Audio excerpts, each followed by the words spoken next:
Wassalatu wassalamu ala asyrafil anbiya'i wa imamil mursalin wa ala alihi wa ashabihi ajma'in amma ba'd. Alhamdulillah wa syukurillah ala ni'amillah. Pada malam hari ini kita masih diberikan umur panjang oleh Allah, diberikan kesehatan sehingga kita bisa bersilaturahim kembali ngaji bareng insyaallah malam ini di Masjid Darussalam. Salawat dan salam setelah kita hatur kepada Rasulullah di qadina Allahumma sholli wa sallim ala sayyidina Muhammadin wa ala ali sayyidina Muhammadin. Kemarin kita sudah membahas ayat ke-120 ini. Walam tardo akal yahudi walam nasoro hatta tattabi'a millatahum. Qul inna hudallahi huwal huda wa la in ittaba'ta ahwa'ahum fa'tal ladzi ja'aka minal 'ilm ma laka minallahi min waliyyin wa la nasir. Berikutnya Allah berfirman alladzina atainahumul kitaba yatlunahu haqqa tilawatihi ulaika yu'minuna bihi wa may yakfur bihi faulaika humul khasirun. Ini masih bicara tentang ahli kitab ya. Alladzina, orang-orang, atainahum yang kami berikan kepada mereka alkitab, dan orang-orang yang telah kami berikan kitab, maksudnya adalah Yahudi, Nasrani. Di sini dicontohkan Imam An-Nawawi, Abdullah ibn Salam wa ashabuhu, Abu Hairah ar-Rahib wa ashabuhu, wa Najasyi wa ashabuhu. Contohnya adalah Abdullah ibn Salam dan temannya. Ini dari kalangan orang-orang Yahudi.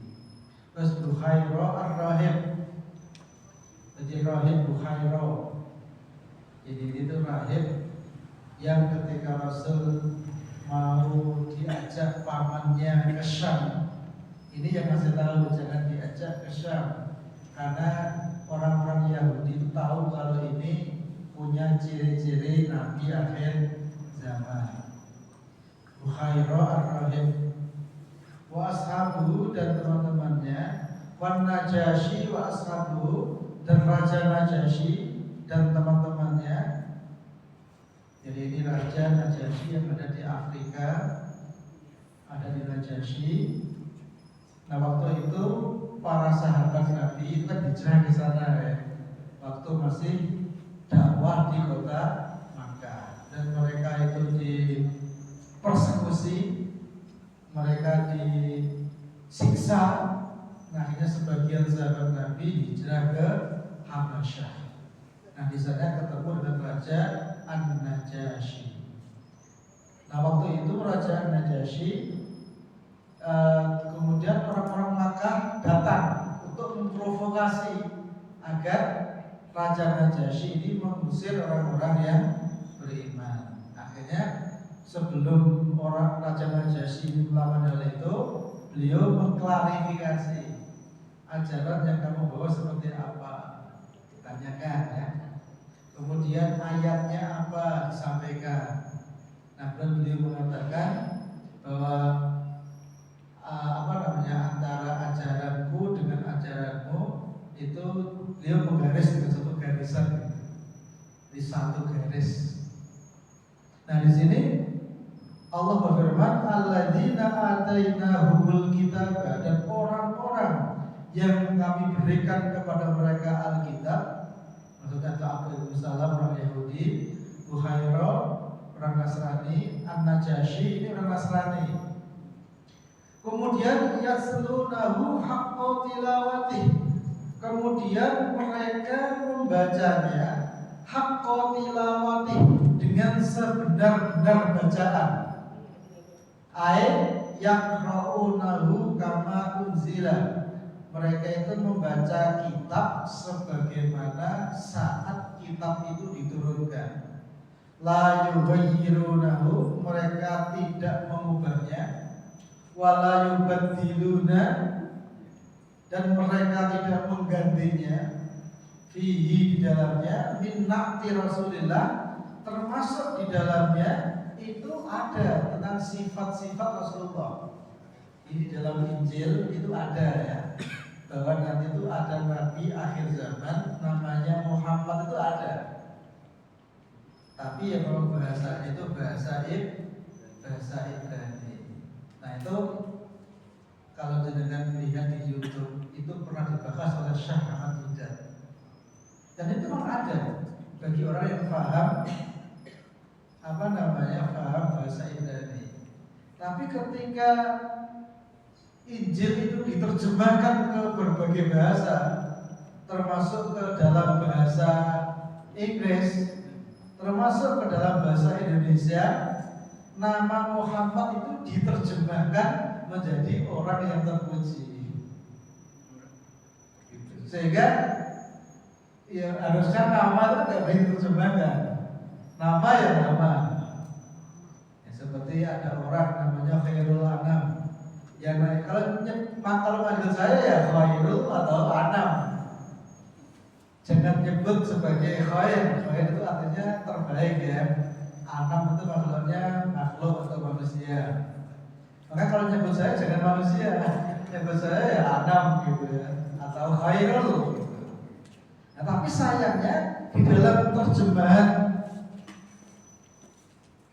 kitab Taurat atau kitab Injil ke bahasa-bahasa asing, termasuk bahasa Inggris, termasuk bahasa Indonesia, itu diterjemahkan ke terjemahan, sehingga akhirnya nama Muhammad itu jadi hilang. Tapi bagi orang yang paham bahasa Ibrani, kemudian dia membaca Injil asli, itu ada nama Muhammad di situ. Nah itu nanti jangan lihat aja di YouTube penjelasan dari Syekh Ahmad Hidayat, karena beliau kan hafal ya. Termasuk beliau sampaikan bahasa itu dalam bahasa Ibrani yang asli. Itu ada. Jadi wala yubdiluna ma fihi min na'ti Rasulillah. Dan orang-orang yang tidak mengubah sifat yang ada dalam kitab terdahulu, Taurat, Injil, Zabur, termasuk di dalamnya ada sifat Rasulullah.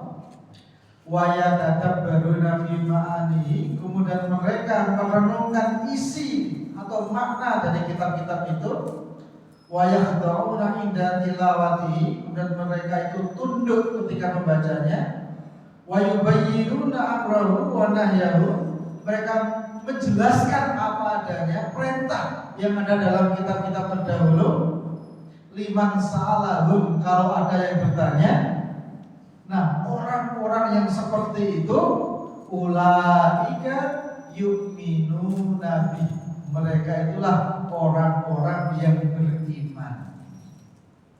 Nah, ini ayat ini sebetulnya menjelaskan tentang bagaimana orang-orang yang meninggal sebelum Rasulullah diutus. Jadi kalau per definisi Islam itu apa? Islam itu adalah ajaran yang diturunkan Allah kepada manusia melalui Nabi Muhammad. Itu Islam per definisi. Maka per definisi ini, maka ajaran terdahulu berarti bukan Islam. Per definisi loh ya. Nah, dan Islam itu adalah password untuk masuk surga. Maka siapapun orangnya, meskipun dia amalnya banyak, meskipun dia orang baik, tapi kalau dia tidak Islam, dia itu tidak pegang password, tidak pegang kunci untuk masuk surga. Tidak bisa. Karena surga itu kuncinya, passwordnya harus Islam. Kalau tidak Islam, akan jadi sampaiullah, otomatis langsung neraka. Kok begitu? Iya, karena Allah yang menentukan begitu.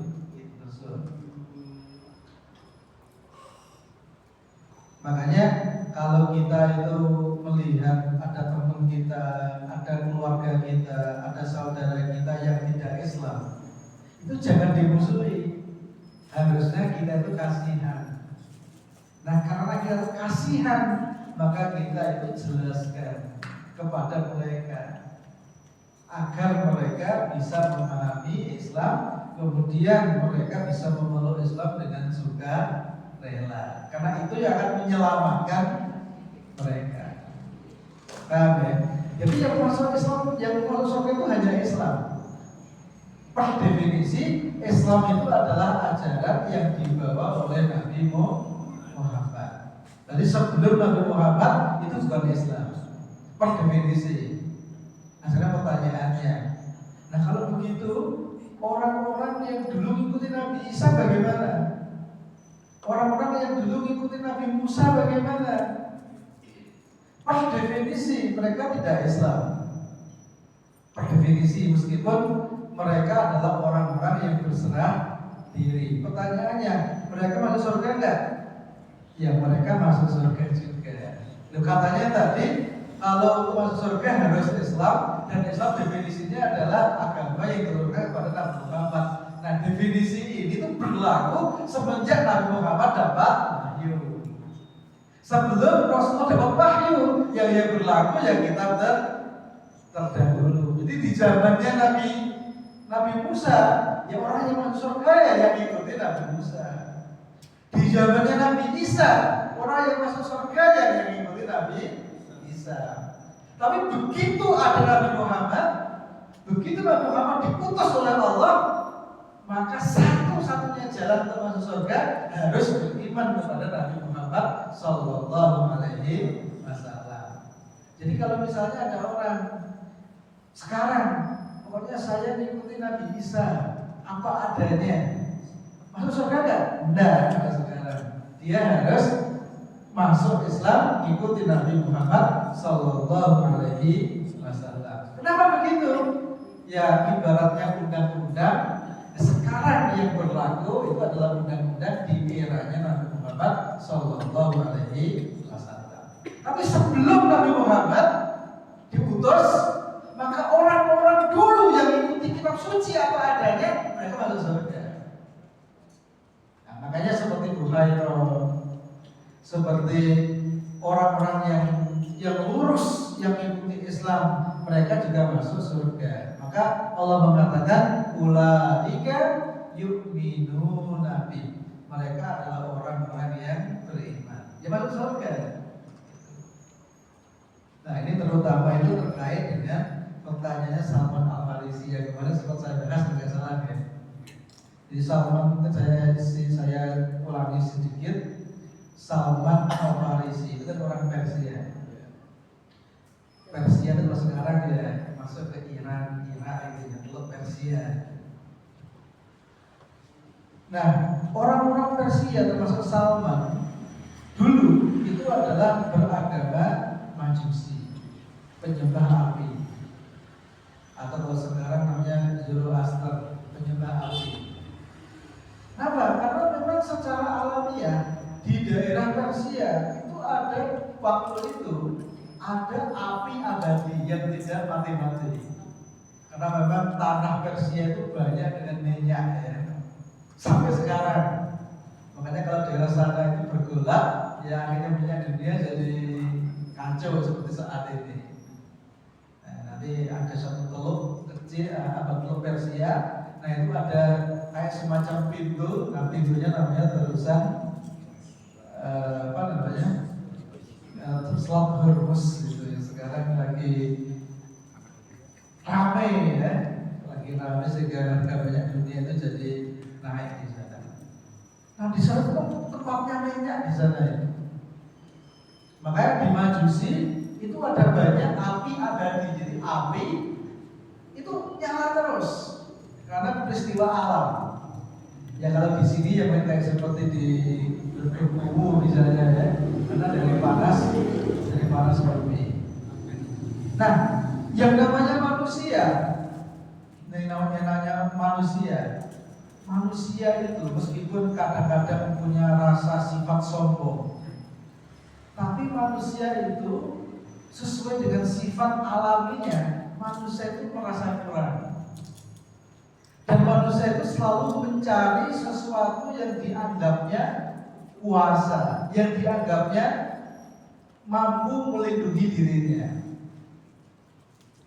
Nah, sesuatu yang dianggap berkuasa, sesuatu yang dianggap lebih besar dibanding dirinya, sesuatu yang dianggap mampu melindungi dirinya, maka ketika dia mencari, maka itulah yang dinamakan dengan nama Tuhan.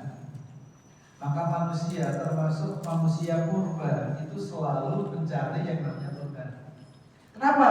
Karena manusia pada prinsipnya, di dalam diri manusia itu ada rasa bahwa manusia itu serba kurang, banyak kelemahan, banyak kekurangan, butuh pertolongan, butuh perlindungan. Meskipun kadang-kadang manusia sombong, tapi butuh itu.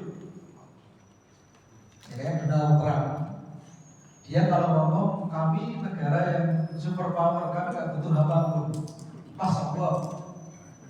Tapi kalau pas terbesar, ya dia minta negara-negara lain untuk membantu begitu. Itu manusia. Jadi sehebat apapun, sesombong apapun, manusia itu pada titik-titik tertentu itu merasa kurang. Makanya manusia itu selalu mencari yang namanya Tuhan. Terus siapa Tuhan? Nah, maka manusia itu mencari dengan akalnya, mencari dengan nuraninya.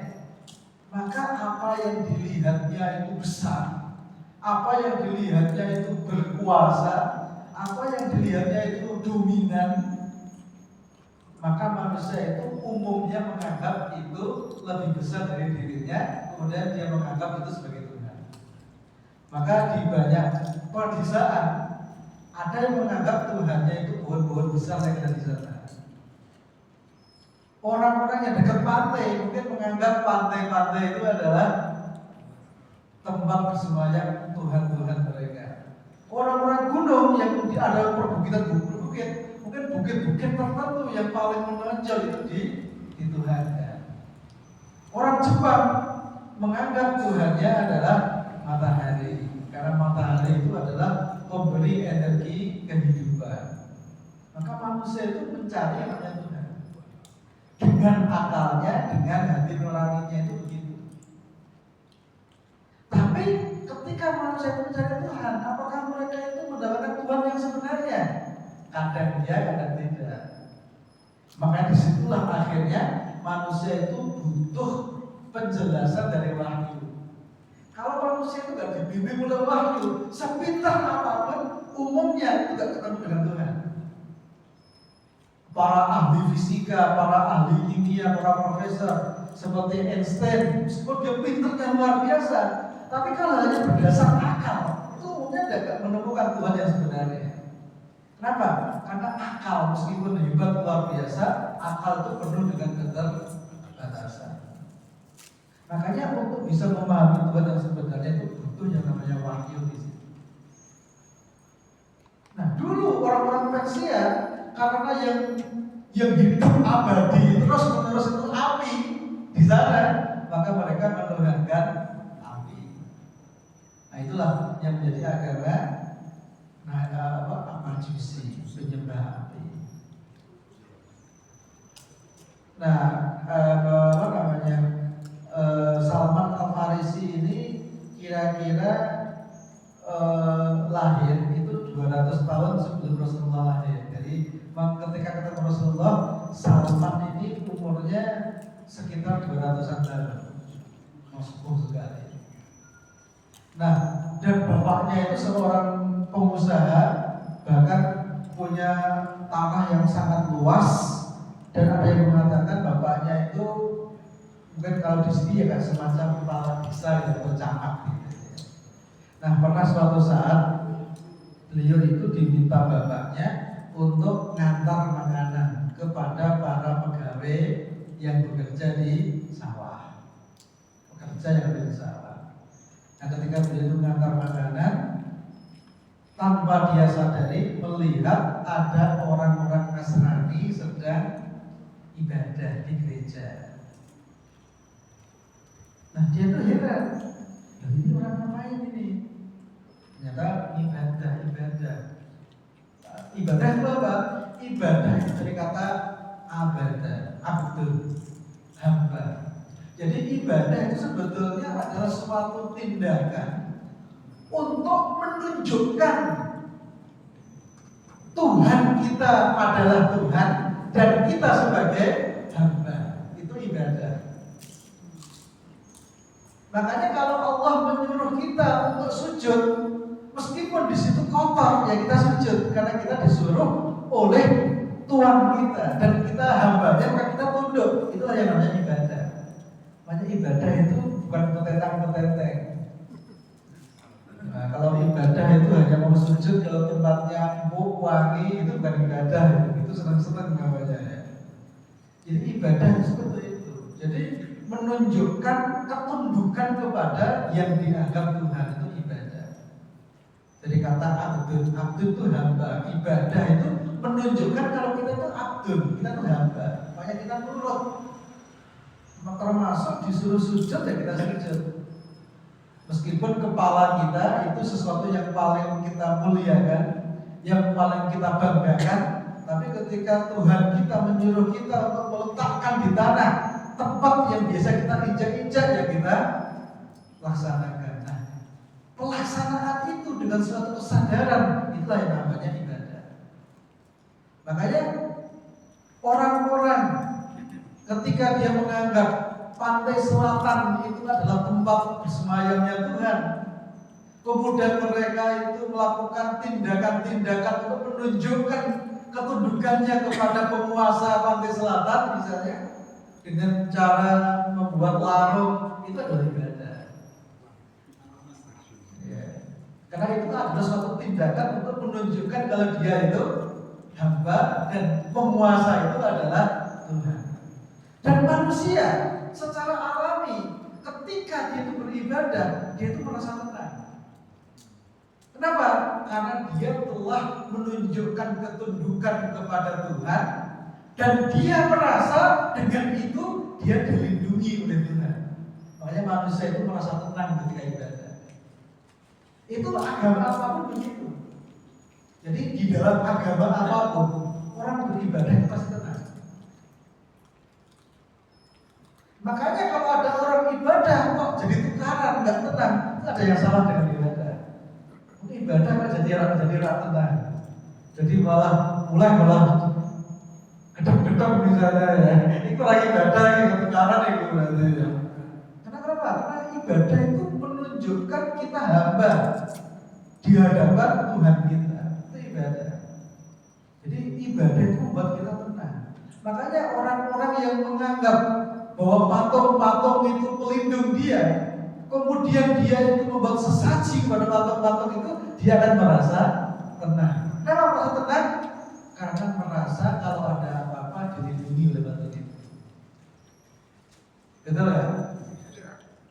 Termasuk misalnya ketika ada pemimpin yang zalim, terus kemudian kita tuh menjilat, maka ketika itu kita akan merasa tenang, karena kita merasa akan dilindungi oleh dia. Itu ibadah sebetulnya. Itu ibadah. Jadi ibadah itu membuat orang jadi tenang. Tapi tenang itu belum tentu benar. Jadi ibadah itu selalu membuat tenang. Apapun ibadahnya. Makanya orang yang meditasi itu tenang memang. Orang yang sholat itu tenang. Makanya kalau kita sholat kok gak tenang, itu ada yang salah. Kenapa? Karena sholatnya itu bukan ibadah. Bukan sholatnya hanya karena terpaksa atau karena gak menghayati, makanya gak dapat ketenangan. Tapi kalau yang sebenarnya itu tenang, ibadah apapun jadi tenang. Tapi tenang itu belum tentu benar. Kenapa? Karena yang dianggap Tuhan, yang dianggap besar, itu belum tentu yang paling besar. Yang kita anggap dia itu melindungi kita, kadang-kadang bahkan dia aja gak bisa melindungi dirinya sendiri. Maka disitulah pentingnya kita itu untuk berpikir dengan jernih, dan kita penting untuk dibimbing oleh wahyu. Tapi memang yang namanya agama itu fitrah. Maka orang-orang zaman dahulu kala sampai hari kiamat nanti manusia akan selalu mencari Tuhan. Termasuk orang-orang ateis yang mereka merasa gak butuh Tuhan, mereka butuh Tuhan. Tapi Tuhannya mungkin tokoh-tokoh yang diidolakan. Dan sebetulnya ini adalah kemunduran. Karena kalau agama itu menuhankan Tuhan, tapi dia malah menuhankan makhluk. Makanya ateis itu kemunduran. Meskipun kadang-kadang dibalut dengan bahasa-bahasa ilmiah. Nah, makanya Salman ibadahnya ya kepada api. Kenapa? Karena api itu dianggap hidup abadi. Makanya dianggap mampu melindungi diri dan keluarganya. Nah, ketika Salman itu disuruh bapaknya menanam makanan, nah dia itu ketemu orang Nasrani yang sedang ibadah di gereja. Lalu dia tertarik melihat, kok beda dengan saya? Jadi karena manusia punya akal, ada rasa ingin tahu, ada curiosity, ada rasa ingin tahu, itu manusia normal. Kalau ada manusia kok nggak ada rasa ingin tahu, wah ini aneh gitu ya. Karena ingin rasa ingin tahu, terus dia lihat, kok aneh, kok beda dengan saya. Maka dengan akalnya dia bertanya, terus dia lihat depannya ada apa? Ternyata dilihat di depannya nggak ada apa-apa. Dia tambah heran. Ini yang disembah apa? Ini kok nggak ada apa-apa? Kalau saya kan menyembah api ada di depan saya. Ini kok ada orang ibadah menyembah kepada Tuhan, tapi di depannya nggak ada apa-apa. Terus berarti Tuhannya apa kalau begitu? Nah dia ada rasa ingin tahu karena ini menarik bagi dia. Ini menyembah sesuatu yang dianggap Tuhan, tapi Tuhannya tidak ada. Aneh. Ini aneh nih bagi dia. Nah dia tanya. Bapak sedang apa? Saya sedang ibadah. Kalau ibadah yang disembah apa? Kok saya lihat gak ada api di situ? Terus dijelaskan. Loh, yang kami sembah bukan api, karena api itu makhluk. Yang kami sembah itu Tuhan pencipta api. Kalau api itu bisa padam, bisa dinyalakan lagi. Dan itu tergantung dari pencipta api, yaitu Allah Subhanahu wa Ta'ala. Bukan hanya api yang diciptakan Allah, termasuk air, termasuk angin, termasuk Anda, termasuk pohon-pohon, semua itu pencipta alam semesta. Dan pencipta alam semesta itu nggak bisa dilihat dengan mata, karena dia beda dengan yang diciptakan. Makanya kami ini beribadah kepadanya. Dia ada di mana-mana, tetapi tidak secara fisik di depan kami. Nah, menurut dia penjelasan ini lebih masuk akal. Karena Tuhan itu harusnya beda dengan makhluk. Api meskipun dia bisa nyala terus, tapi dia bisa padam. Nah kalau pas padam, terus siapa nanti yang diminta perlindungan? Kan gitu. Akhirnya dia mikir ini lebih masuk akal. Nah tapi memang Salman ini orang pinter ya. Orang pinter itu menarik. Terus akhirnya dia itu kalau mau belajar ini ke siapa? Bisa nggak kalau kami belajar kepada orang yang ahli ini? Nah singkat cerita akhirnya dia waktu ke sawah nganterin makanan jadi telat ya, karena banyak diskusi dulu di jalan tadi itu. Nah begitu sampai di rumah cerita ke bapaknya bahwa dia di jalan ngalami ini. Bapaknya ketakutan. Nah kalau anakku berubah dia, ya kayak zaman sekarang lah ya. Zaman sekarang tuh banyak loh orang tua yang ketika anaknya awalnya ketika kuliah itu sholat dibentak orang laku gitu. Ini begitu kuliah tiba-tiba kok rajin sholat, bapaknya takut. Kalau sekarang takut, kenapa takut? Jangan-jangan ini jadi orang radikal gitu. Jadi sekarang tuh banyak tuh takut kalau orang mahasiswa awalnya itu gak rajin sholat, tiba-tiba rajin sholat. Awalnya dulu itu gak pakai kerudung, tiba-tiba pakai kerudung yang rapat tuh banyak orang yang takut loh ya. Termasuk cerita dari istri saya begitu. Istri saya dulu itu waktu kuliah gak pakai kerudung katanya ya. Terus tiba-tiba kuliah ngaji pakai kerudungnya yang agak besar itu. Ibunya takut, mertua saya takut itu. Oh, rasa kayak ngono. Rasa kerudungan bayar kamu ada aku juga betul gak perlu tapi saya cilik-cilik bayar gitu. Takut itu orang tua itu. Karena pada dasarnya orang tua itu pengen anaknya seperti dirinya. Itu hukum alam. Takut. Nah karena takut, akhirnya Salman ini tidak boleh keluar rumah. Tapi karena Salman ini orang yang ibaratnya itu orang yang rasa ingin tahunya tinggi, banyak bertanya, pokoknya tambah takut gitu ya.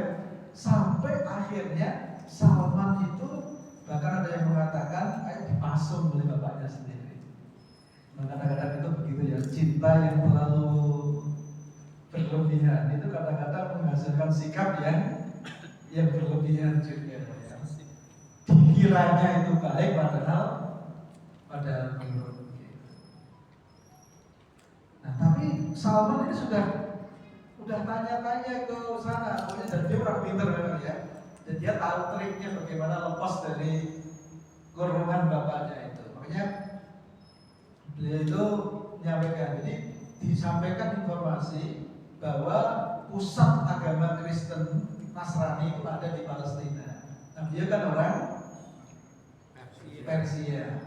Pokoknya beliau sampaikan nanti kalau ada rombongan yang mau datang ke Palestina, mohon kami dikabari. Nanti kami akan ikut. Betul di hari yang dijanjikan, akhirnya beliau itu mampu melepaskan diri dari bapaknya. Akhirnya beliau itu meninggalkan rumah untuk ketemu dengan pemimpin agama Kristen yang ada di Palestina. Dan Salman Al-Farisi itu tidak pernah ketemu bapaknya setelah itu, karena mencari Tuhan tadi. Nah setelah dia itu sampai di Palestina ketemu dengan pendeta, itu banyak belajar agama Nasrani ke pendeta itu. Tapi ternyata pendeta yang dia ikuti itu orangnya orang jahat ternyata. Jahatnya gimana? Dia itu nyuruh umatnya untuk banyak berinfak, tapi ternyata duit infak itu dimakan sendiri oleh pendeta itu, oleh malah agama itu. Jadi kadang-kadang itu begitu ya, agama itu jadi ladang bisnis bagi orang-orang yang punya kepentingan itu. Nah, pendeta ini punya gentong yang isinya itu emas, dan itu adalah hasil dari infak para jamaah. Dan tidak ada jamaah yang tahu. Nah begitu Salman tahu, dia kan niatnya kan mencari Tuhan ya, melihat ada sifat sikap yang kayak gini yang mereka benci sekali. Tapi beliau juga tidak berani langsung speak up gitu ya. Nah sampai akhirnya pendeta ini meninggal. Nah ketika meninggal, orang kan datang untuk mensubjasubio, berarti itu mendoakan dan mengagumi kebaikan pendeta ini. Kemudian Salman mengatakan, ngapain Anda kok menghormati, mendewa-dewakan bapak ini? Oh dia itu penipu kok. Anda jangan macam-macam gitu ya. Iya dia penipu. Dia nyuruh kalian untuk bayar infak, tapi infaknya untuk dia sendiri. Apa buktinya? Diajak ke bawah tanah. Inilah infak yang Anda kumpulkan jadi emas di situ. Nah akhirnya pendeta itu disalib oleh umatnya sendiri. Tapi Salman nggak pernah putus asa untuk mencari kebenaran. Nah akhirnya dia itu mencari pendeta lain yang lurus. Nah akhirnya beliau ketemu dengan pendeta lagi yang menjelaskan agama Nasrani dengan sangat lurus di situ. Sampai akhirnya pendeta itu mati. Nah sebelum mati, beliau tanya lagi, Pak, di dunia ini masih gak ada orang yang lurus seperti Bapak? Ada. Saya masih punya teman seorang pendeta di daerah sini. Nanti kalau saya mati, kamu belajar ke sana, kamu mengabdikan diri di sana. Hanya pendeta ini mati, begitu mati akhirnya beliau pindah ke pendeta yang lain. Beliau mengabdi di situ sampai pendetanya mati lagi berkali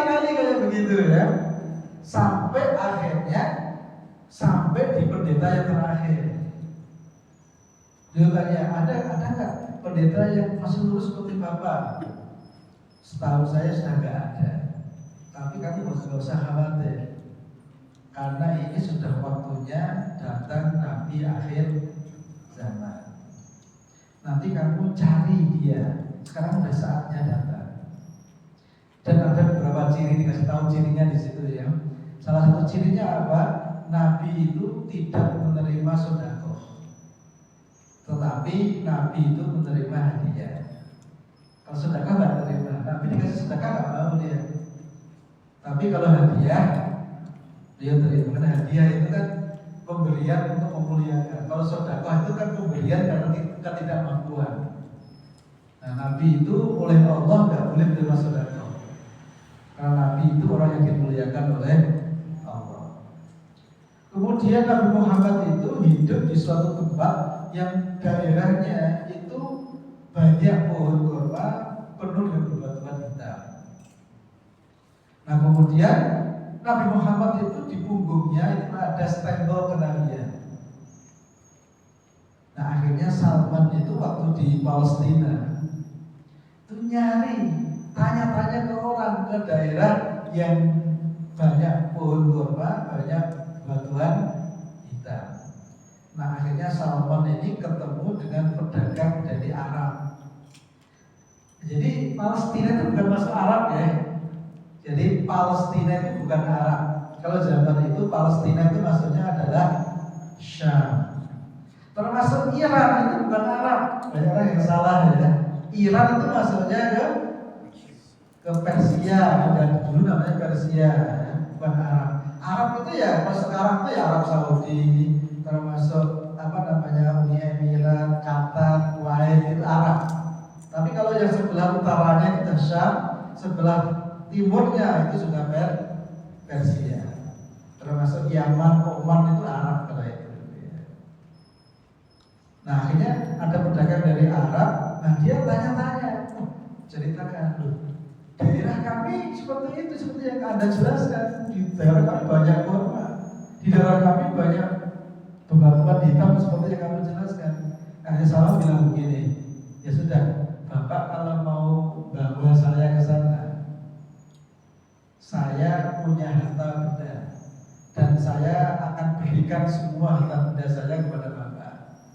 Tapi saya mohon diajak ke sana, ke daerah itu. Akhirnya Salman ini diajak oleh para pedagang, diajak ke daerah Arab. Tapi kemudian beliau itu ditipu, duitnya diambil, tidak punya apa-apa. Setelah itu malah dijual jadi budak.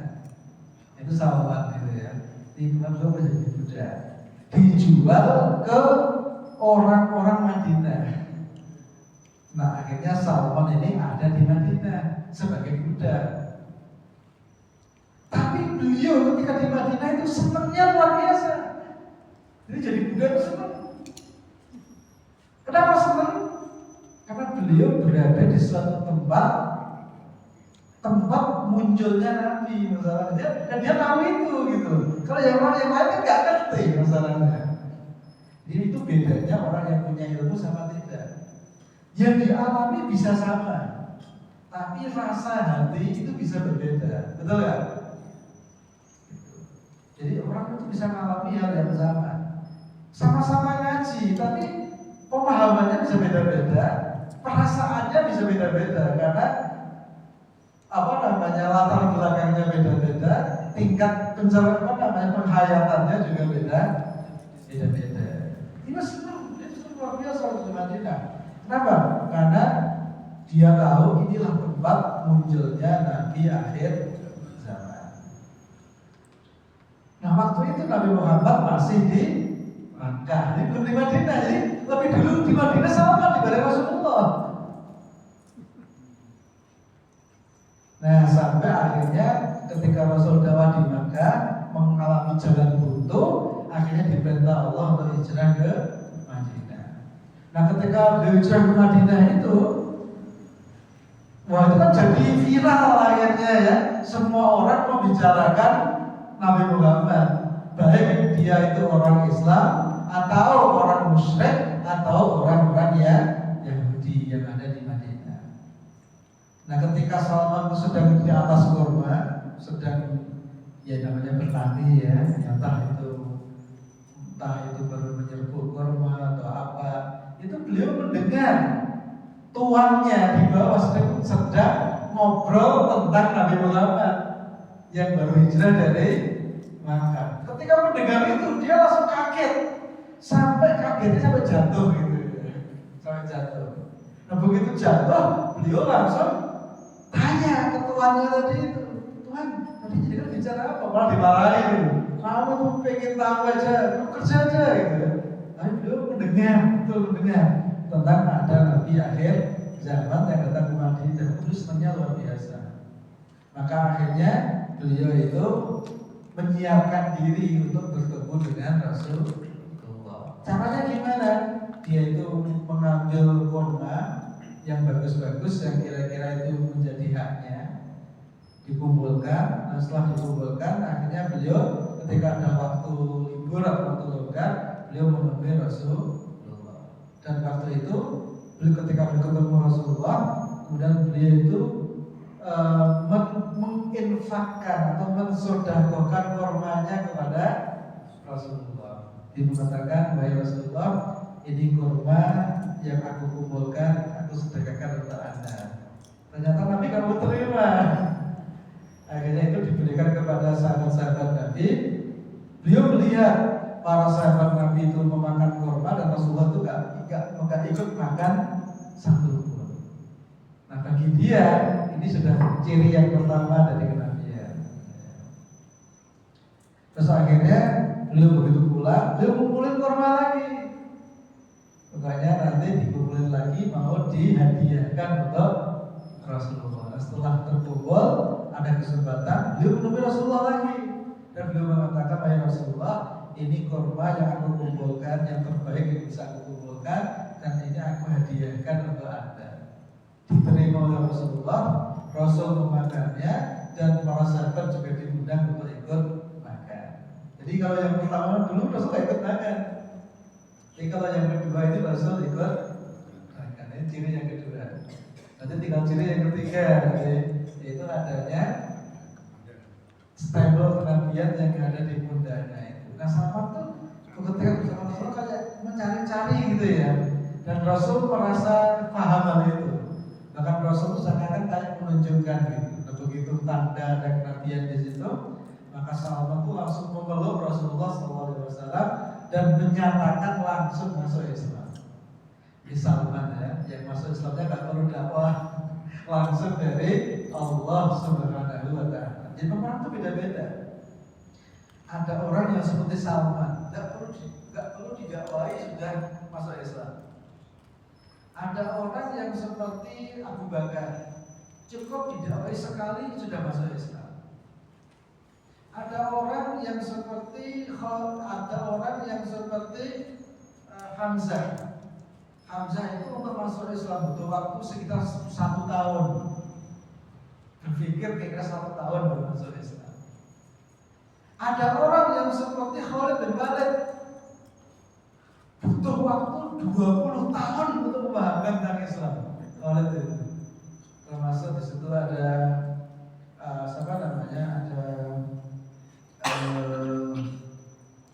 siapa yang tokoh paling utama di Makkah itu? Abu Sufyan. Nah, itu butuh waktu 20 tahun untuk memahamkan tentang Islam itu. Nah, ada orang yang seperti Abu Jahal, sampai mati gak paham Islam. Jadi memang orang itu beda-beda ya, beda-beda. Teman-teman beda-beda. Makanya ini pelajaran bahwa kita itu gak boleh putus asa untuk memahamkan orang. Kenapa? Karena yang namanya orang, ibaratnya itu sekeras apapun orang, dia itu ada potensi untuk menerima kebenaran selama dia nggak sombong. Tapi kalau sombong, tertutup baginya kebenaran. Maka orang yang sombong itu summun, bukmun, umyun, fahum, la yarjun. Itu orang yang sombong. Selama orang itu tidak sombong, maka kebenaran bisa masuk padanya. Tapi kalau dia udah sombong, nggak bisa kebenaran itu masuk kepadanya. Jadi iblis itu kok dari sisi ilmu luar biasa, tapi dia nggak bisa menjadi orang yang beriman atau makhluk yang beriman karena kesombongannya. Akhirnya Salman ini akhirnya masuk Islam, dan ketika masuk Islam akhirnya dia kan cerita kepada Rasulullah tentang perjalanan hidupnya. Sampai Rasulullah kan kagum dengan perjalanan hidupnya Salman itu, karena orang unik sekali gitu ya. Makanya akhirnya Salman ini diminta Rasul untuk menjelaskan keislamannya kepada para sahabat beliau. Nah, ini penjelasan ini ada dalam kitab Suwarun min Hayatis Sahabat. Nanti juga bisa buka sendiri lebih detailnya ya Salman. Nah, ketika Salman sudah masuk Islam, nah Salman ini tanya tentang para pendeta-pendeta terdahulu yang beliau itu orangnya jujur, mengikuti Injil dengan cara yang benar, tulus, tidak neko-neko, tapi beliau sudah meninggal ketika belum beriman kepada Rasulullah, bahkan belum ketemu Rasulullah. Nah ini bagaimana? Nah ketika Salman tanya itu, maka akhirnya dijawab oleh Allah langsung dengan turunnya ayat. Nah termasuk ayat yang ini. Jadi orang-orang yang mereka diberikan kitab, kemudian mereka membacanya dengan sepenuh hak tilawah, dengan sebenar-benarnya, tidak mengubah, tidak mengambil keuntungan, tapi mengambil apa adanya, maka ulaika yu'minuna bih, mereka itulah orang-orang yang beriman yang sebenarnya. Mereka masuk surga. Tapi kan belum beriman kepada Rasulullah. Iya, kenapa? Karena Rasulullah waktu itu belum menjadi nabi. Nah, ketika sudah ada nabi, untuk masuk surga harus beriman kepada nabi. Tapi sebelum beliau diutus jadi nabi, nah orang-orang yang waktu itu sudah mengikuti kitab yang benar, ya maka mereka tetap dianggap orang yang beriman. Paham ya? Jadi begitu.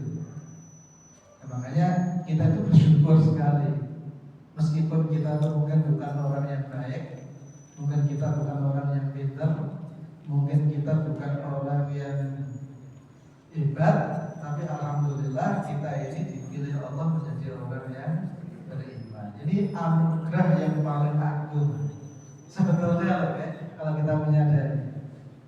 Kenapa anugerah yang paling agung? Yang pertama, kita paham tujuan hidup kita. Akhirnya apa? Dengan kita paham tujuan hidup, kita itu enggak terombang-ambing oleh kehidupan. Tapi kehidupan ini kita sikapi, bukan mengombang-ambing kita. Orang yang enggak punya iman, hidupnya itu diombang-ambing oleh kehidupan. Dan orang yang enggak punya iman, hidupnya itu akan selalu penuh dengan ketakutan. Kenapa? Hidup ini itu selalu ada potensi baik, ada potensi buruk. Betul ya? Nah, dan kalau kita nggak ada iman itu menakutkan sekali. Tapi kalau kita punya iman, maka kita menjalani hidup ini meskipun kita penuh dengan keterbatasan, tapi hidup ini kita terasa tenang. Kita nggak takut kelaparan karena kita sadar yang memberi rezeki itu adalah Allah. Kita nggak takut mati. Karena apa? Karena mati itu memang pada akhirnya semua orang juga akan mati, dan mati itu menghadap Allah. Orang yang nggak takut miskin, orang yang nggak takut kehilangan jabatan, orang yang nggak takut mati, itulah sebahagia-bahagianya orang. Dan orang yang paling sedih dalam hidupnya, yang paling menderita siapa? Itu adalah orang yang takut mati. Orang yang takut kehilangan jabatan, orang yang takut kehilangan uang, itulah orang yang paling menderita dalam hidup ini. Ketakutan. Hidup ini isinya cuma ketakutan toh ya. Meskipun rumahnya itu besar, gerbangnya besar, tinggi-tinggi, semuanya ada CCTV, di situ juga ada satpam di mana-mana, tapi di dalamnya itu tidak merasa aman. Itu orang yang paling menderita. Jadi memang bahagia itu bukan letaknya pada uang. Uang itu penting untuk hidup, Tapi uang itu bukan letaknya kebahagiaan. Kebahagiaan itu letaknya ada dalam pemahaman tentang kehidupan ini. Kalau orang tua kita dulu, bahagia itu letaknya ada di dalam hati. Hati yang memahami hakikat kehidupan. Nah, itulah orang yang bahagia. Maka kita tuh alhamdulillah, meskipun kita bukan orang baik, bukan orang pintar, tapi alhamdulillah kita diberikan iman. Makanya iman ini kita syukuri. Kita syukuri. Selain itu, iman itu juga amanah. Jadi yang pertama kita syukuri, kita ibadah sesuai kemampuan kita. Kita ibadah sesuai kemampuan kita sebagai wujud syukur kita kepada Allah Subhanahu wa Ta'ala. Kita tuh masuk surga bukan karena ibadah kita, ya. Tapi kita masuk surga itu karena rahmatnya Allah. Nah, kalau begitu ngapain kita ibadah? Ibadah itu menunjukkan kalau kita syukur kepada Allah. Seperti orang tua itu, coba jangan perhatikan. Orang tua nyuruh anaknya, maka nak tolong ambilin beras di toko, atau tolong ambilkan ini di sana. Anaknya mengerjakan, seneng gak? Seneng. Nah, kemudian dibelikan baju, dibelikan motor. Padahal kalau kita nyuruh orang lain, nyuruh tukang Gojek ngambilin benda ke sana, itu paling biayanya cuma 2.000. Tapi kalau yang mengambil itu anak kita, kita belikan motor. Nah, maka kita membelikan motor bukan karena dia mencetak itu, bukan. Tapi karena dia itu anak kita sayang kepadanya. Nah, ketika dia itu mengikuti apa yang kita harapkan, maka kita semakin sayang kepadanya. Makanya yang membuat kita masuk surga itu adalah rahmatnya Allah. Dan ketika kita itu beribadah kepada Allah karena syukur kita, Allah semakin sayang kepada kita, semakin memberi rahmat kepada kita. Tapi kalau kita hambanya nggak mau ibadah, Allah bisa marah. Ya meskipun hambanya sendiri yang harusnya masuk surga dimasukkan neraka. Makanya ibadah itu penting. Karena itulah yang membuat Allah cinta kepada kita. Tapi bukan ibadah itu yang membuat kita masuk surga. Karena ibadah kita terlalu kecil kalau dibanding dengan anugerah yang diberikan Allah kepada kita, betul nggak? Coba misalnya kalian jangan hitung, jangan sholat kepada Allah itu berapa lama dalam sehari? Berapa subuh-subuh dalam sehari? Sholat itu paling banyak 10 menit. Kalau 5 kali berarti 5 kali 10. Ya 5 kali 10 betul ya? Hanya 50 menit. Padahal sehari semalam kita punya waktu berapa? Lagi itu kok pengen surga? Gak imbang sebetulnya. Tapi bukan masalah imbang atau gak imbang, ini masalah rahmatnya Allah. Semakin kita ibadah, Allah semakin cinta kepada kita. Kalau ibadah itu memang untuk melaksanakan perintahnya Allah. Tapi kalau ibadah itu karena kesombongan, petentang-petentang gitu, ya akhirnya ibadah tidak membuat Allah cinta kepada kita. Ya, maka kita bersyukur kepada Allah. Makanya Rasulullah itu orang yang pasti masuk surga. Tapi beliau itu ibadahnya kan luar biasa kan? Nah ditanya oleh para sahabatnya, Rasulullah, jadi kan udah dijamin masuk surga. Kenapa kok jadi masuk ibadah kayak begitu? Ya aku ingin jadi hamba yang pandai bersyukur. Jadi ibadah itu adalah bagian dari syukur kita kepada Allah Subhanahu wa Ta'ala. Ya misalnya ada anak dibelikan mobil orang tua, kalau kita belum ngapa-ngapain, dibelikan mobil, itu dibeli mobil bukan karena hasil kita, tapi karena sayangnya kepada kita.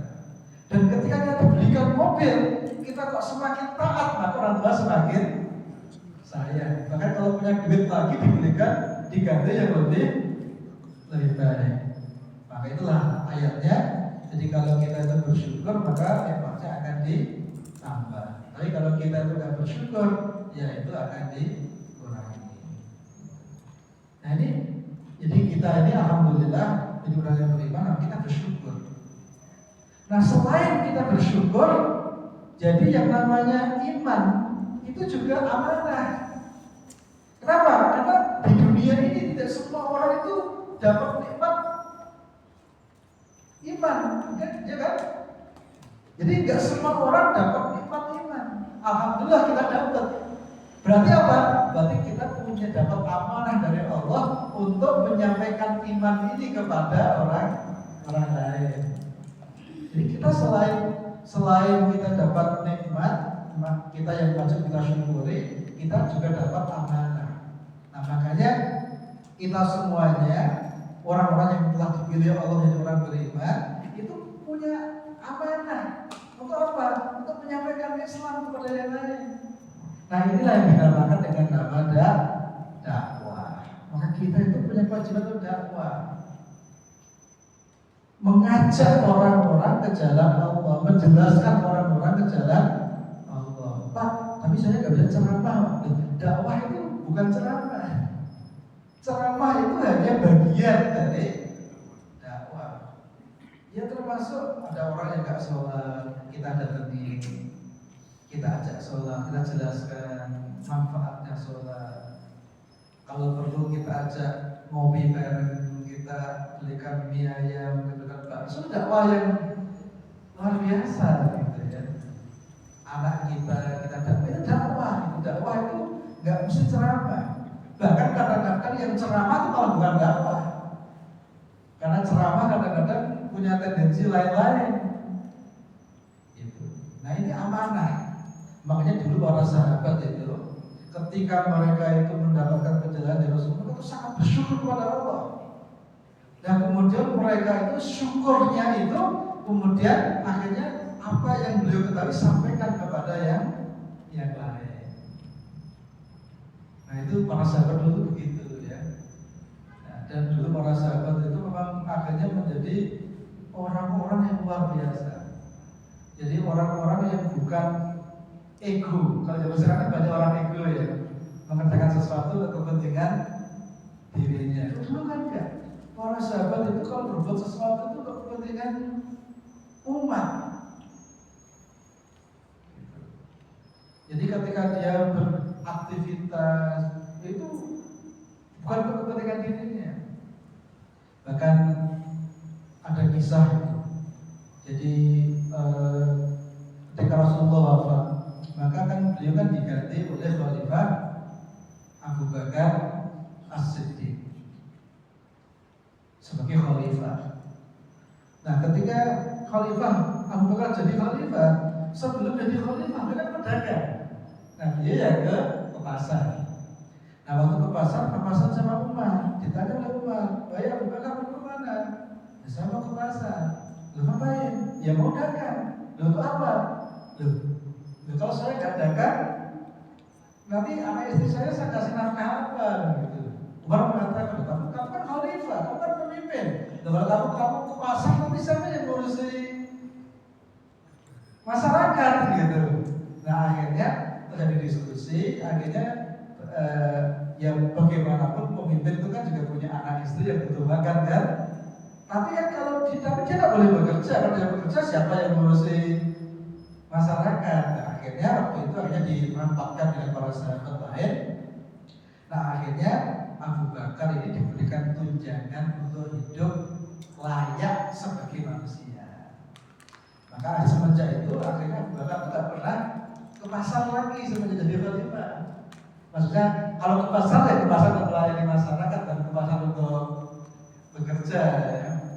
Karena beliau tanggung jawabnya sudah berubah, yang awalnya hanya mengurusi keluarganya, sekarang beliau mengurusi umat keseluruhan. Beliau dapat gaji, dapat tunjangan untuk hidup bersahaja sebagaimana umatnya yang lain.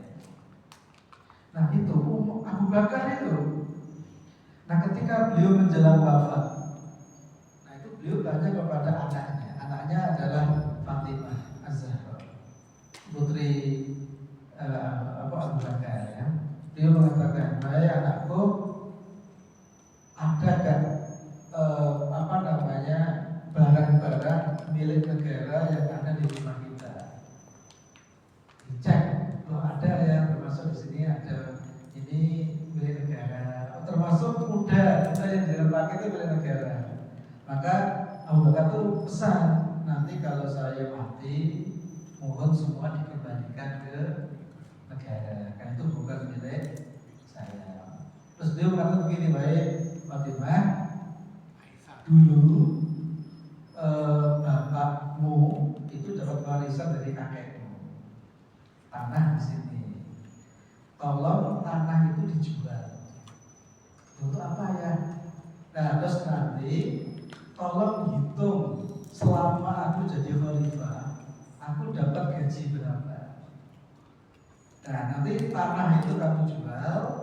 Nah, kemudian gaji yang aku terima tolong ditebus dengan uang penjualan tanah itu. Bayarnya itu kan haknya jenengan. Iya, saya tuh malu masa ngurusi umatnya Muhammad, umatnya Rasulullah minta gaji, malu baru. Nanti gimana nih waktu ketemu dengan Rasulullah? Masa menghormati umatnya beliau minta? Nah itu orang dulu tuh begitu. Itu orang dulu. Kalau sekarang ya ngomong ya. Makanya orang beriman itu kalau dijelaskan di tengah-tengah orang yang nggak ada iman itu kayak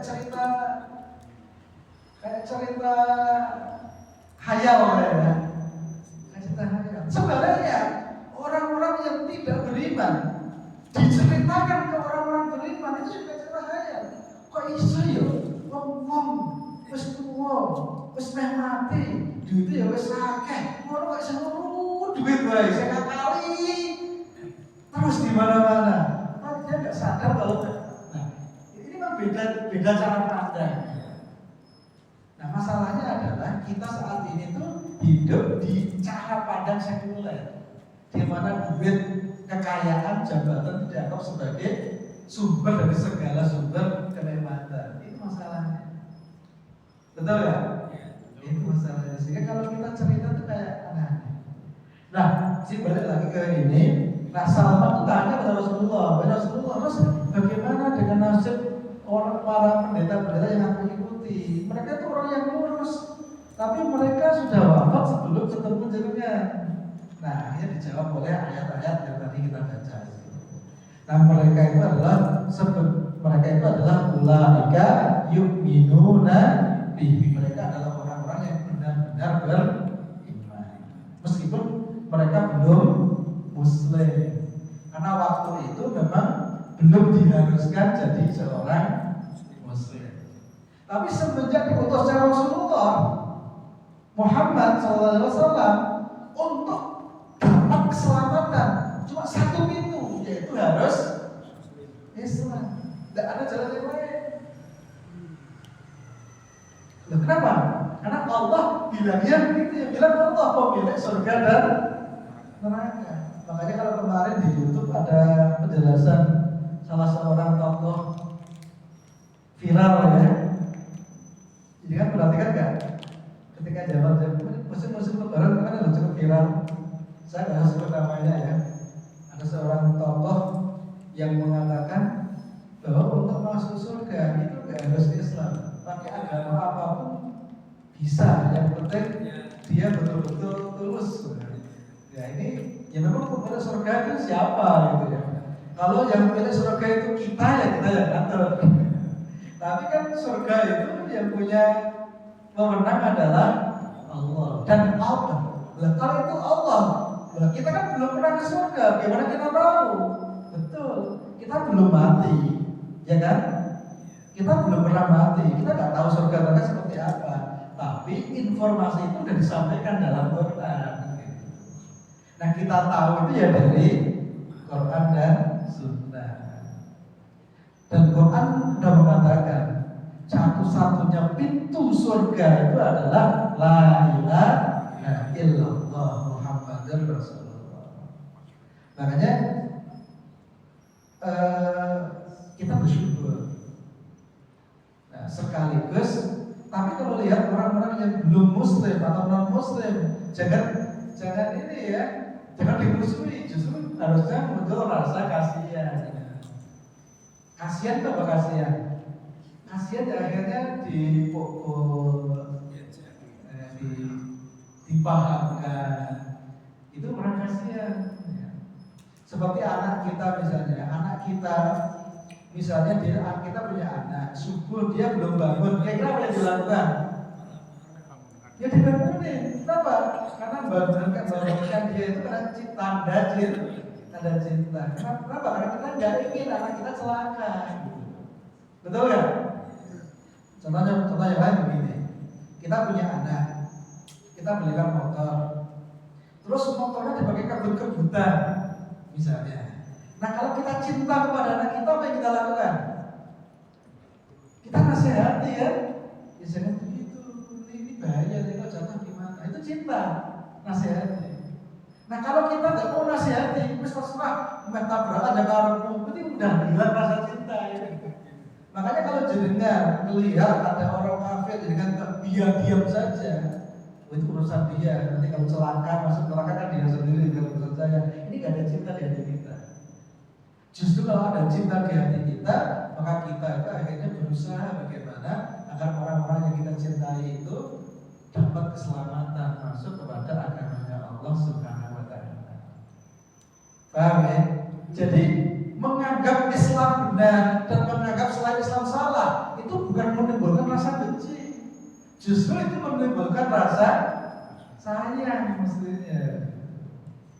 Nah ini ya, kadang-kadang orang keliru, dikiranya kalau tegas itu nggak ada itu kebencian, bukan.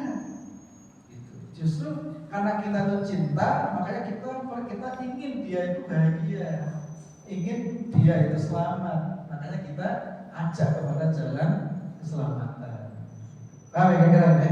Maka ulaika yu'minuna bi. Mereka itu adalah sebenar-benar orang yang beriman kepada Allah Subhanahu wa Ta'ala. Wa may yakfur bihi, dan siapa orangnya yang kafir, siapa orangnya yang ingkar bihi dengan kitab, maksudnya apa? Bil kitabi al-mu'ta, jadi kitab yang diberikan kepadanya, bi an yubayyirahu, dengan cara dia mengubahnya. Nah, berarti orang yang kufur itu siapa? Orang yang mengubah kitab. Kitab diubah biar apa? Biar sesuai selera. Nah, faulaika, maka mereka itu humul khasirun, adalah orang-orang yang rugi. Kasih kitab bukan diikuti, malah kitabnya diubah. Maka kadang-kadang itu begitu ya. Seperti orang-orang Yahudi Nasrani yang sekarang ada, orang-orang Yahudi itu ya. Itu kadang-kadang itu mereka itu aja dengan Tuhan aja berani gitu. Apalagi kepada yang lain. Tapi bagaimanapun juga kita tetap punya kewajiban untuk dakwah kepada mereka sesuai dengan level kita, sesuai dengan kemampuan kita. Dan itu bukti cinta, ya. Bukti cinta kita kepada sesama manusia.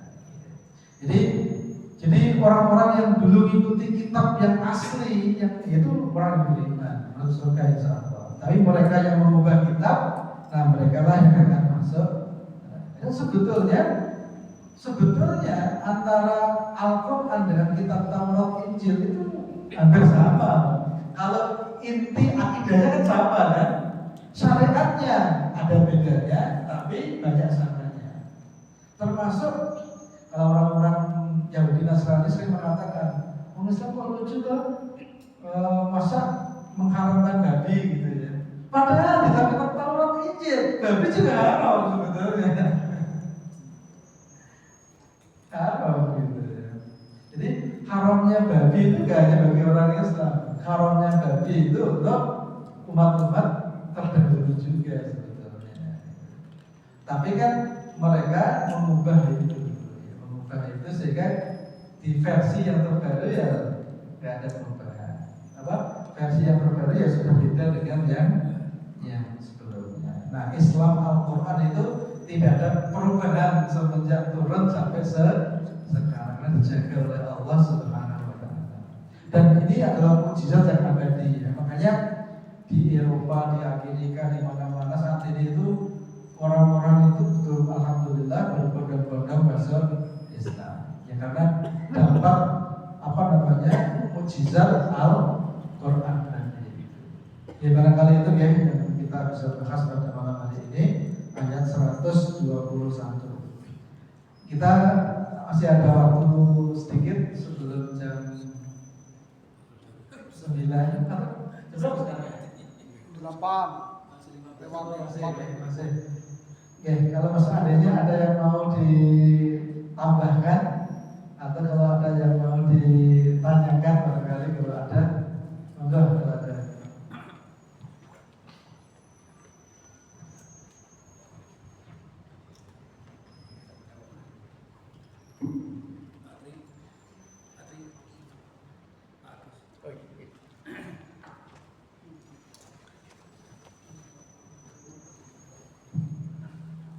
Assalamualaikum warahmatullahi wabarakatuh.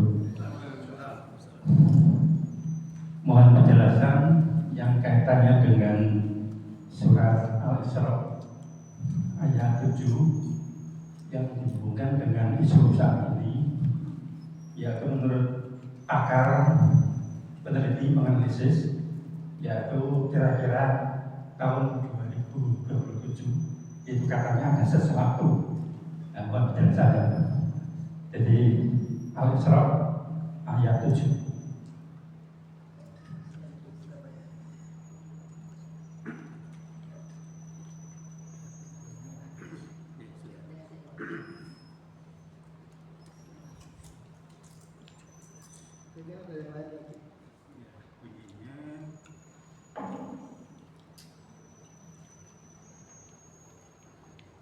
Jika kamu berbuat baik, berarti kamu berbuat baik untuk dirimu sendiri. Dan jika kamu berbuat jahat, maka kerugian kejahatan itu untuk dirimu sendiri. Apabila datang saat hukuman kejahatan yang kedua,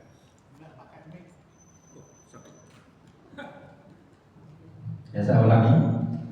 Jika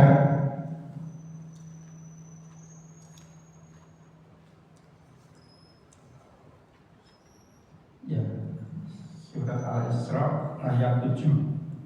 Jika kamu berbuat baik, berarti kamu berbuat baik untuk dirimu sendiri. Dan jika kamu berbuat jahat, maka kerugian kejahatan itu untuk dirimu sendiri. Apabila datang saat hukuman kejahatan yang kedua, kami bangkitkan musuhmu untuk menyuramkan wajahmu, lalu mereka masuk ke dalam Masjidil Aqsa, sebagaimana ketika mereka memasukkannya pertama kali dan mereka membinasakan apa saja yang mereka kuasai. Terima kasih, Bapak.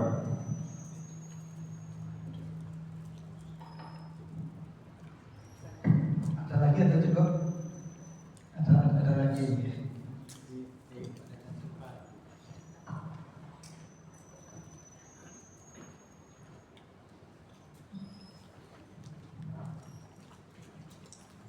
Assalamualaikum warahmatullahi wabarakatuh. Yang hampir persis dengan cerita Ustaz, yaitu Al-Baqarah 162. Di situ orang beragama Nasrani, Yahudi atau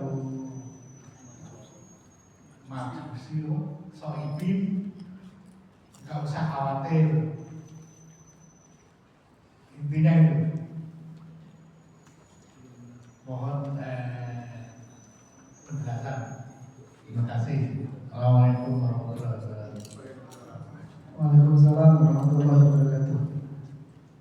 Jadi yang utama gini, terkait dengan Al-Quran. Al-Quran itu kan mukjizat dari Allah yang berisi tentang kejadian-kejadian masa lalu, berisi tentang kejadian waktu itu, termasuk berisi tentang kejadian-kejadian yang akan datang. Nah, kemudian Al-Quran itu juga banyak bicara tentang dunia juga bicara tentang akhirat. Bicara tentang apa yang tampak oleh mata, termasuk yang tidak tampak oleh mata. Makanya mukjizat-mukjizat Al-Quran itu beberapa itu baru bisa dipahami oleh orang-orang zaman sekarang. Ketika teknologi itu sudah maju seperti saat ini. Ada beberapa informasi yang kadang-kadang orang zaman dulu nggak mengerti dengan baik maksudnya apa, dan kita baru ngerti maksudnya itu saat ini kadang-kadang. Contohnya yang kemarin sempat saya bahas itu ada itu di surat apa itu saya lupa. Allah berfirman, jadi jadi orang-orang yang kafir kepada Allah, maka dadanya itu akan dibuat sempit oleh Allah, seakan-akan dia naik ke langit. Jadi dadanya sempit seakan-akan naik ke langit. Nah ini maksudnya apa? Mungkin pada waktu itu ya orang percaya saja. Tapi di era modern, jadi di abad 17, jadi sebelum abad 17, orang itu hanya tahu kalau kita itu ada oksigen, ada udara di sini ya. Dan orang itu meyakini udara itu ada di mana-mana, termasuk di luar angkasa itu ya berisi udara. Nah kemudian di abad 17 itu mulai ada diskusi, selain ketika di sini ada udara nggak suatu tempat yang udara itu nggak ada? Jadi ada nggak sebuah ketiadaan itu? Nah, ternyata akhirnya dari diskusi itu, dari pengamatan, akhirnya orang itu mempercayai dengan bukti bahwa udara itu sebetulnya dia itu adalah fluida. Kemudian semakin ke atas, dia itu semakin tipis, bahkan nanti nggak ada apa-apa, hampa di sana. Dan tekanan yang ada di bumi ini tekanan karena udara yang disebut dengan nama tekanan atmosfer. Dan ketika diukur itu besarnya itu setara dengan tekanan yang diakibatkan oleh air raksa setinggi 76 cm. Makanya tekanan udara ini sama dengan 76 cm Hg. Jadi di luarnya itu hampa. Makanya kalau kita itu semakin ke atas, udara semakin sedikit. Makanya kalau di titik tertentu, ketika konsentrasi udara itu sudah sangat kecil, kita udah nggak bisa nafas di sana itu. Jadi maka kita kan terasa sempit karena nggak bisa nafas di sini. Nah ini kan baru tahu di abad 17. Kan nama yang soal bersama. Kenapa? Ya karena Quran itu memang banyak bicara tentang hal-hal yang karena manusia itu tidak tahu. Dan Allah itu menunjukkan bukti-bukti kekuasaannya di setiap zaman. Maka ada banyak kejadian-kejadian yang baru terjadi di masa-masa yang akan datang. Yang termasuk yang tadi ditanyakan itu terkait dengan orang Yahudi ya. Nah ada banyak hadis tentang orang Yahudi, termasuk ayat-ayat tentang Yahudi. Ini macam-macam. Nah salah satu adalah ayat ini, yaitu surat Al-Isra ayat yang ke-7 ini. Nah ini menggambarkan bahwa orang Yahudi nanti itu akan ketika dia itu berbuat zalim di muka bumi ini, maka mereka itu akan diusir oleh umat Islam untuk yang kedua kali. Dan sebetulnya Yahudi itu mengalami pemusnahan berkali-kali sebetulnya. Ya, karena sebetulnya Yahudi kan ceritanya kan panjang ya, yang dulu pernah saya sampaikan itu. Mulai dari zaman Nabi Yusuf. Karena sebetulnya Yahudi, jadi Bani Israel itu kan gelar yang dimiliki oleh Nabi Yakub. Nah anak cucu beliau dinamakan Bani Israel.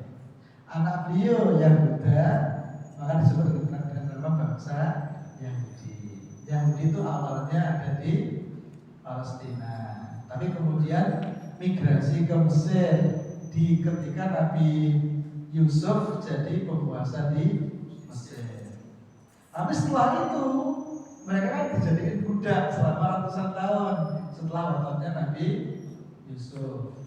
Setelah itu muncul Nabi Musa. Nabi Musa itu melawan Fir'aun, termasuk dapat tugas mengembalikan Bani Israel ke tanah yang dijanjikan, ke tanah Palestina. Nah, setelah itu balik lagi ke Palestina. Nah, di Palestina ini banyak mengalami dinamika. Ya, dan Nabi dari kalangan Bani Israel itu ribuan, ya. Termasuk nabi-nabi yang terkenal, ya, ada nabi Musa, ada nabi ada nabi Sulaiman, nabi Daud, termasuk nabi Isa. Itu nabi dari kalangan Bani Israel. Nah, termasuk Nabi Isa itu dapat gelar Al-Masih. Itu kan dia ditunggu-tunggu, Al-Maut. Tapi ketika Nabi Isa itu mau lahir, itu mau dibunuh oleh orang Yahudi sendiri. Tapi diselamatkan oleh Allah. Nah, ceritanya panjang, ya. Sampai akhirnya Nabi Isa itu lahir. Nah, begitu Nabi Isa lahir, kemudian jadi nabi, berdakwah, Nabi Isa kemudian dimusuhi oleh Bani Israel. Ya, termasuk akhirnya beliau itu mau dibunuh oleh Bani Israel itu sendiri. Tapi diselamatkan oleh Allah. Kemudian ada sebagian orang Bani Israel yang wajahnya diserupakan oleh Allah kepada dengan Nabi Isa. Nah, kemudian setelah itu ke pembantaian Nabi Isa dalam tanda petik, meskipun dia diangkat oleh Allah, ya. Berita itu kan sampai ke raja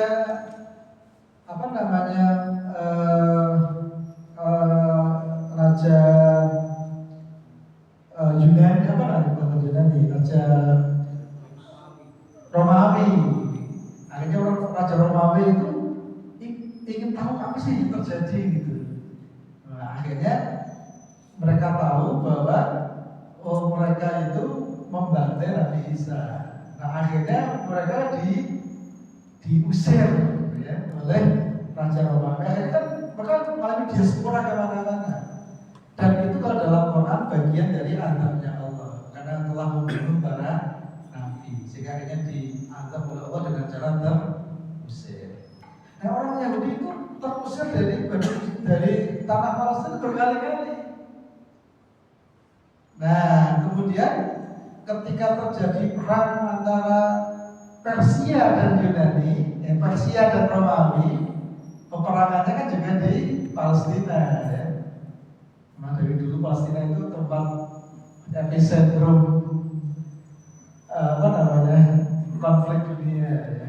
Karena itu tempat yang paling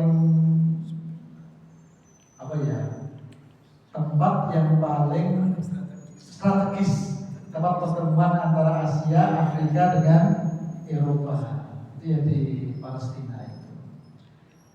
Nah, ketika di zaman Rasulullah masih di Makkah, Persia dan Romawi perang. Yang menang adalah Persia. Dan Rasulullah dukung Romawi, tapi yang menang Persia. Ya, Rasulullah kayaknya dibully, kan. Nah, begitu Romawi kalah, kemudian orang Persia yang menang. Nah, orang Persia itu mengizinkan orang-orang Yahudi untuk tinggal di Palestina. Nah, itu sebagai itu adalah ibadah jadi kaki tangan orang-orang Persia untuk tinggal di Palestina. Nah, kemudian setelah beberapa tahun terjadi perang lagi antara Romawi dengan Persia. Nah, yang menang Romawi. Akhirnya apa? Yahudi di Palestina diusir lagi. Akhirnya di situ diisi dengan orang-orang Nasrani. Sampai akhirnya Rasulullah wafat, kekhalifahan berubah ke tangannya Abu Bakar, terus berubah ke tangannya Umar bin Khattab. Nah, ketika Umar bin Khattab itulah kemudian pasukan Islam itu sampai di Palestina. Dan waktu ketika datang orang-orang Palestina yang waktu itu Nasrani itu tidak berani perang. Kenapa? Karena umat Islam itu dikenal sebagai pasukan malaikat. Sehingga ketika pasukan datang mereka tidak berani melawan. Terus apa? Mereka menyerah tanpa syarat. Karena Islam pasukan malaikat. Mereka itu bukan mencari uang, bukan mencari kenikmatan, tapi mereka datang untuk membawa hidayah. Akhirnya mereka menerima tanpa syarat. Nah akhirnya mereka itu siap memberikan kunci Baitul Maqdis ke umat Islam, tapi yang datang harus Umar bin Khattab sendiri. Nah akhirnya Umar datang ke sana, ceritanya panjang. Nah kunci itu diberikan kepada Umar. Dan sebetulnya orang-orang Nasrani itu minta orang-orang Yahudi jangan diberi izin untuk tinggal di Palestina. Tapi waktu itu Umar menolak, tidak, siapapun boleh tinggal di tanah ini, baik dia itu Muslim atau Nasrani atau Yahudi, semua punya hak yang sama tinggal di Palestina. Makanya sama ketika Islam berkuasa damai di sana. Meskipun di situ ada orang Yahudi, ada orang Nasrani, ada orang Islam. Nah sampai akhirnya terjadi kesalahpahaman yang akhirnya muncul perang salib itu. Ya. Tapi akhirnya berhasil dikuasai umat Islam lagi lewat Salahuddin al-Ayyubi, damai lagi. Nah sampai akhirnya tahun 1924 khilafah runtuh. Nah akhirnya apa? Akhirnya oleh Inggris sebagai pemenang perang dunia itu kan menjadi wilayahnya Inggris. Nah oleh Inggris tanah itu diberikan kepada Israel. Meskipun di situ ada penduduk Palestina, konflik sampai hari ini.